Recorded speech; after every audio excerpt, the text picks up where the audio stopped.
Assalamualaikum warahmatullahi wabarakatuh. Perkenalkan, kami dari kelompok 8 yang beranggotakan yaitu Muhammad Junaidi Abdul Aziz, NIM 1263111201013, dan saya sendiri Wahyu Beli Husnul Taufik Rohman, NIM 1263111201011. Di sini saya akan membahas tentang analisis dan interpretasi data oleh dosen pengampu Bu Zulfa Ismawati, MPD. Di sini dalam analisis dan interpretasi data akan membahas 12 subbab atau 12 kajian. Yang pertama yaitu arti interpretasi data. Seterusnya analisis data dan penulisan teori. Selanjutnya modus analisis data. Yang keempat tahap analisis data. Yang kelima tahap analisis data secara umum. Yang keenam 3 model analisis data dalam buku Leksi Jelong Maloeng. Yang ketujuh analisis data kualitatif dengan mode Miles dan Huberman. Yang ke-8 analisis data kualitatif dengan model Botjan dan Bickel. Yang ke-9 analisis data kualitatif dengan model Strauss dan Corbin. Yang 10 analisis data kualitatif dengan model Spredile. Yang ke-11 analisis data kualitatif dengan model Philip Marrying. Dan yang terakhir yang ke-12 adalah analisis data kualitatif dengan komputer model NVivo. Oke, masuk saja ke yang pertama, yaitu arti interpretasi data. Interpretasi data adalah upaya peneliti memaknai data yang dapat ditempuh dengan cara meninjau kembali gejala-gejala berdasarkan sudut pandangnya.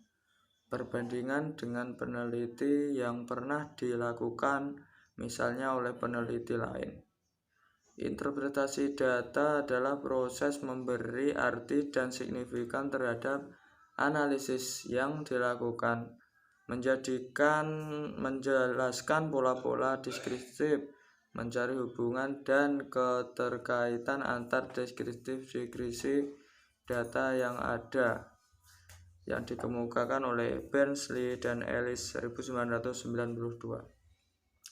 Kajian interpretasi ini melibatkan beberapa hal yang penting dalam sebuah penelitian, yaitu berupa diskusi, kesimpulan, dan implikasi, seperti kilas balik temuan utama dan bagaimana pertanyaan peneliti yang terjawab, refleksi peneliti terhadap makna data, perbandingan peneliti yang dikontraskan dengan kajian literatur atau tekrotik, batasan peneliti, dan saran untuk penelitian selanjutnya.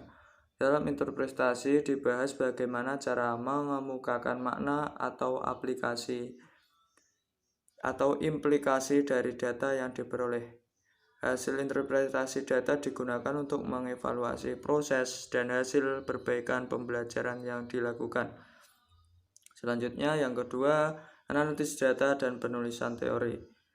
Analisis data kualitatif yang dimukakan oleh Bogen and Bickel 1982 merupakan upaya yang dilakukan dengan jalan bekerja dengan data, mengorganisasikan data, memilah-milahnya menjadi satuan yang dapat dikelola, menginterseksikan, mencari dan menemukan pola, menemukan apa yang penting dan apa yang dipelajari, dan memutuskan apa yang dapat diceritakan kepada orang lain di pihak lain. Analisis data kualitatif. Prosesnya berjalan sebagai berikut. yaitu mencatat dan menghasilkan catatan lapangan. Dengan hal itu diberi kode agar sumber datanya tetap dapat ditelusuri. Seterusnya mengumpulkan, memilih, dan memilah, mengklasifikasikan, mensintesiskan, membuat ikhtisar, dan membuat indeksnya. Selanjutnya berpikir dengan jalan membuat agar kategori data itu mempunyai makna, mencari dan menemukan pola dan hubungan-hubungan, dan membuat temuan-temuan umum. Yang selanjutnya, yang ketiga, penulisan teori atau yaitu ada banyak hal. Antaranya pemrosesan satuan. Uraian tentang pemrosesan satuan ini terdiri atas tipologi atau aturan dan penyusunan satuan adalah sebagai berikut. Tipologi satuan. Satuan atau unit adalah satuan suatu latar sosial. Pada dasarnya satuan ini merupakan alat untuk menghaluskan pencatatan data. Selanjutnya penyusunan kata. Satuan itu tidak lain bagian terkecil yang mengandung makna yang bulat dan dapat berdiri sendiri terlepas dari bagian yang lain. Dan selanjutnya penafsiran data. Penafsiran data dijabarkan ke dalam tujuan, prosedur, hubungan kunci, peranan interogasi data, dan langkah-langkah penafsiran data dengan menggunakan peranan metode analisis komparatif. Selanjutnya modus data, yaitu yang keempat ya, modus data. 3 pendekatan modus analisis data adalah ada 3, yaitu hermeneutik, semiotik, naratif, dan metafora. Yang pertama hermeneutik.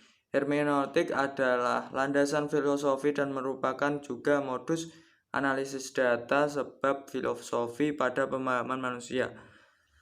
Hal itu menyediakan landasan filosofis untuk interpretativisme sebagai modus analisis. Hal itu berkaitan dengan pergantian data tekstual. Yang B, semiotik. Seperti halnya hermeneutik, semiotik dapat diberlakukan sebagai filosofi maupun selaku modus analisis. Semiotik terutama berkaitan dengan makna dari tanda simbol.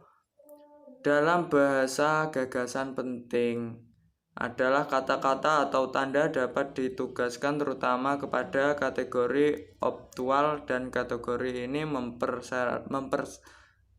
mempresentasikan aspek-aspek penting dari suatu teori yang akan diuji. Pentingnya ide adalah menggunakan frekuensi yang muncul dalam teks. Dan yang ketiga, narasi dan metafora. Narasi didefinisikan sebagai dongeng, cerita, tayangan fakta yang diceritakan pada orang pertama. Atau ada berbagai macam cara narasi. Ada narasi lisan sampai pada narasi sejarah, metafora. Dan metafora adalah aplikasi nama atau deskripsi frasa atau istilah pada sesuatu objek atau tindakan yang tidak diaplikasikan secara sebenarnya. Dan yang kelima, tahapan analisis data. Analisis data adalah proses mencari dan menyusun secara sistematis data yang diperoleh menggunakan berbagai teknik pengumpulan data seperti wawancara dan kuesioner, observasi dan dokumentasi seperti rekaman video atau audio, dengan cara mengorganisasikan data dan memilih mana yang penting dan dipelajari, serta kesimpulan sehingga mudah dipahami oleh diri sendiri maupun orang lain. Tahap analisis data yang pertama adalah reduksi data. Reduksi data merupakan penyederhanaan pengolahan, penggolongan, dan membuat yang tidak perlu data sedemikian rupa sehingga data tersebut dapat menghasilkan informasi yang bermakna dan memudahkan dalam penarikan kesimpulan. Terusnya, display data. Penyajian data merupakan kegiatan Saat sekumpulan data disusun secara sistematis dan mudah dipahami sehingga memberikan kemungkinan menghasilkan kesimpulan. Dan yang terakhir, kesimpulan dan verifikasi. Penarikan kesimpulan dan verifikasi data merupakan tahap akhir dalam teknik analisis data kualitatif yang dilakukan melihat hasil reduksi data tetap mengacu pada tujuan analisis yang hendak dicapai. Tahap ini bertujuan untuk mencari makna data yang dikumpulkan dengan mencari hubungan, persamaan, atau perbedaan untuk ditarik kesimpulan sebagai jawaban dari permasalahan yang ada. Sekian presentasi dari saya yang akan dilanjutkan oleh rekan saya, yaitu Mas Juna. Assalamualaikum warahmatullahi wabarakatuh.